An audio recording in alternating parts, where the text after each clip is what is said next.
Jadi tuan-tuan yang dirahmati Allah Subhanahu wa taala, pasal apa tadi saya sebut Melayu Islam?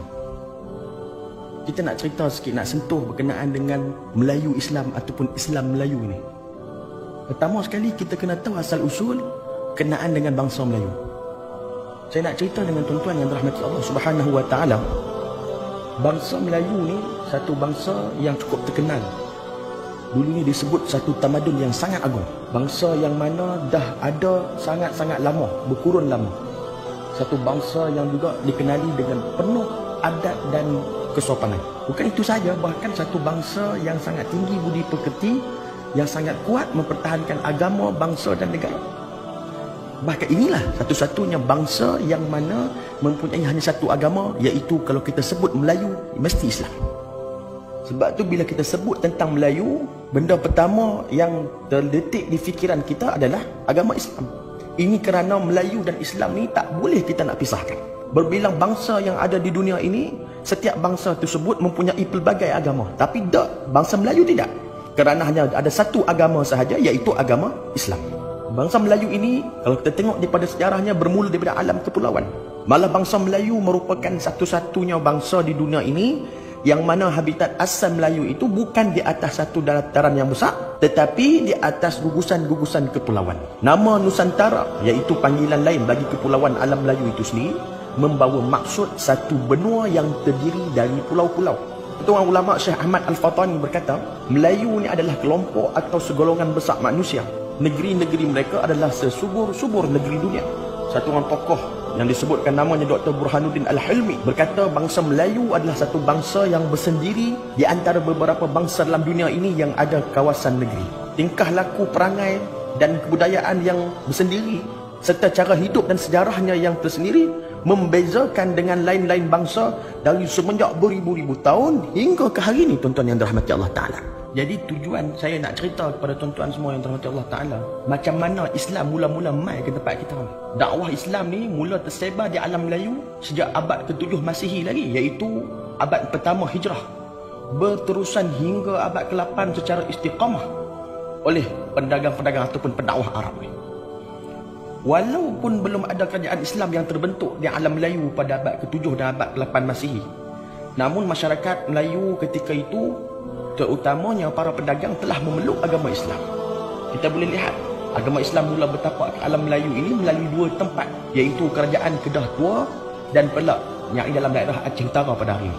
Melalui dua tempat inilah agama Islam terus berkembang dengan pesat di alam Melayu. Sebuah rombongan Islam telah mendarat di Perak sekitar tahun 820 Masihi. Salah seorang daripada rombongan tersebut yang bernama Said Ali bin Muhammad bin Ja'far As-Sadiq, yang merupakan Ahlul Bait, yakni keturunan Rasulullah SAW, yang berkahwin dengan puteri Perak yang bernama Puteri Makhdum Tansyuri. Maka dari pernikahan ini lahirlah zuriat daripada mereka ini yang bernama Said Abdul Aziz. Maka di situ terbentuklah kerajaan Islam yang pertama di alam Melayu, iaitu kerajaan Islam Perak sekitar tahun 840 Masihi, yang dipimpin oleh Sultan Ali bin Said Maulana Abdul Aziz, iaitu anak kepada Said Ali bin Muhammad bin Ja'far As-Sadiq dan Puteri Makhdum Tansyuri. Kerajaan Kedah Tua ni pula dikatakan Islam telah mula bertapak selewat-lewatnya pada abad ke-9 Masihi melalui pedagang-pedagang Arab. Salah satu tokoh dia yang bernama Syekh Abdullah Al-Qumairi Al-Yamani merupakan salah seorang pendakwah yang pertama yang menyebarkan agama Islam pada kerajaan Kedah Tua. Hal ini dibuktikan dapat dikuatkan lagi apabila ahli arkeologi menemui batu cop nama yang tertulis perkataan Ibnu Sirdan, yang mana merupakan kepunyaan anak murid kepada Syekh Abdullah Qumairi.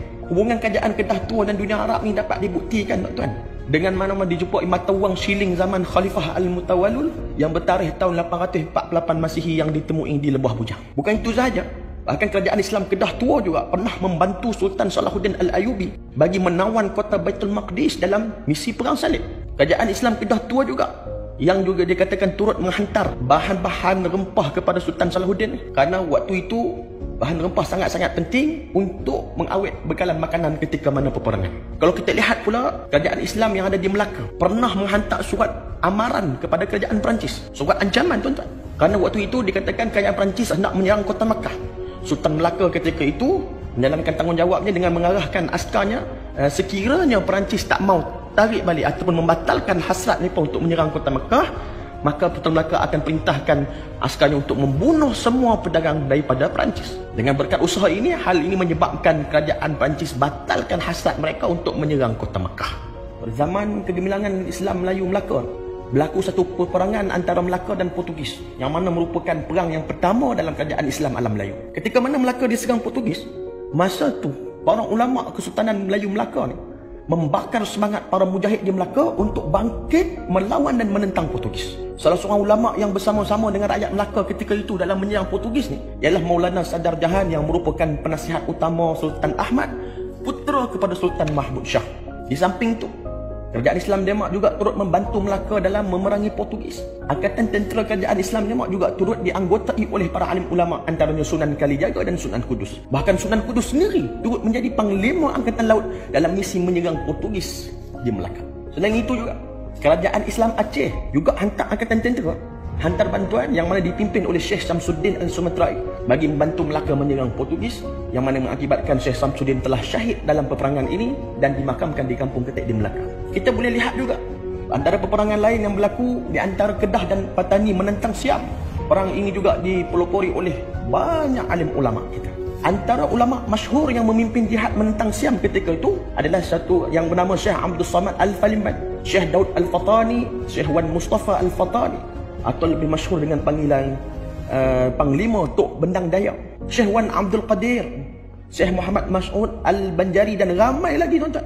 Ketika perang ni berlaku, Syekh Abdul Samad Al-Falimban ni waktu tu ada di Mekah. Bila dapat surat daripada adiknya iaitu Syekh Abdul Qadir bin Syekh Abdul Jalil Al-Mahdani ni, yang mana merupakan mufti negeri Kedah ketika itu, Syekh Abdul Samad terus balik. Sebab apa? Sebab nak bersama-sama berjihad menentang Siam ketika itu. Pada perang yang pertama, Kedah dan Patani telah memperoleh kemenangan. Bahkan Syekh Abdul Samad seterusnya berjuang lagi di Patani dan akhirnya syahid, terkorban di medan perang. Seorang lagi ulama yang turut syahid ialah Syekh Mas'ud Al-Banjari. Beliau juga syahid di medan perang di Kedah. Bahkan di Kelantan juga tuan-tuan yang dirahmati Allah Subhanahu Wa Taala, gerakan menentang penjajah Inggeris juga diketuai oleh seorang ulama yang bernama Tuan Hadi Mat Hasan bin Panglima Munas, ataupun kita hari ini lebih kenal dengan gelaran Tok Janggut. Tok Janggut ni dipimpin pasukan jihad dekat Pasir Putih dan sampai dia berjaya menawan pejabat pentadbiran British dekat Pasir Putih. Pada tahun 1915, Tok Janggut bersama dengan angkatan tenteranya diserang oleh pihak British dekat kampung Dalam Pupuh dan akhirnya Tok Janggut pun syahid di medan peperangan tersebut. Kalau kita tengok pula di Terengganu, satu orang ulama yang sangat berpengaruh iaitu Tuan Guru Haji Abdul Rahman Limbong juga mengetuai gerakan dan pasukan menentang penjajahan Inggeris di Terengganu pada tahun 1928. Pasukan Tuan Guru Haji Abdul Rahman Limbong berjaya menawan bangunan kerajaan di Kuala Berang. Namun tuan-tuan, pasukan polis Inggeris telah melakukan serangan yang mana menyebabkan 11 orang syahid dan angkatan tentera yang lain telah ditangkap dan dipenjara seumur hidup. Dan juga Tuan Guru Haji Rahman Limbong tadi telah dibuang daerah. Lalu beliau berhijrah ke kota Makkah dan menghembuskan nafasnya yang terakhir di sana. Inilah cerita yang saya sebutkan tadi kepada tuan-tuan yang dirahmati Allah Ta'ala, menunjukkan bahawa betapa semangat Islam, jihad yang ada dalam diri ulama-ulama dan juga nenek moyang kita terdahulu, yang mana membangkitkan semangat mereka demi menjaga tanah air dan juga bangsa ini daripada unsur-unsur atau pengaruh dan penjajahan. Untuk apa?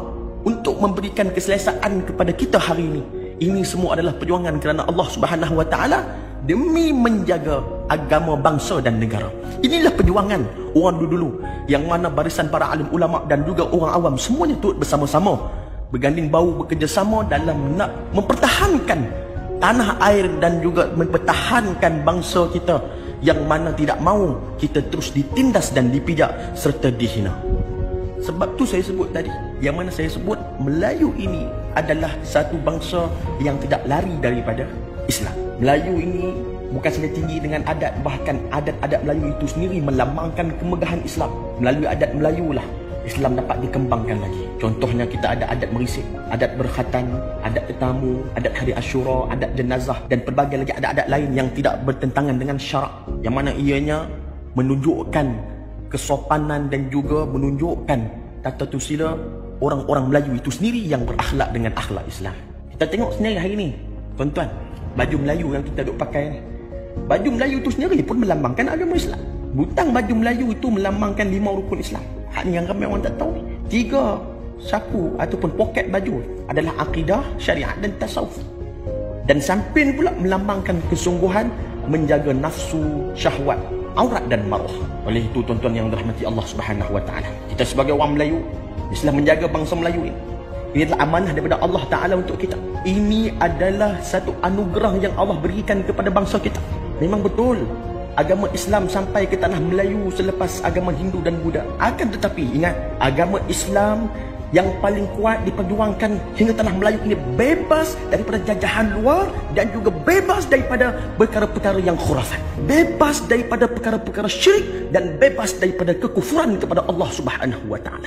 Disebabkan apa? Disebabkan orang Melayu yang perjuangkan Islam lah kita hari ini dapat mengamalkan Islam dengan aman dan hidup dengan tenteram di negara ini.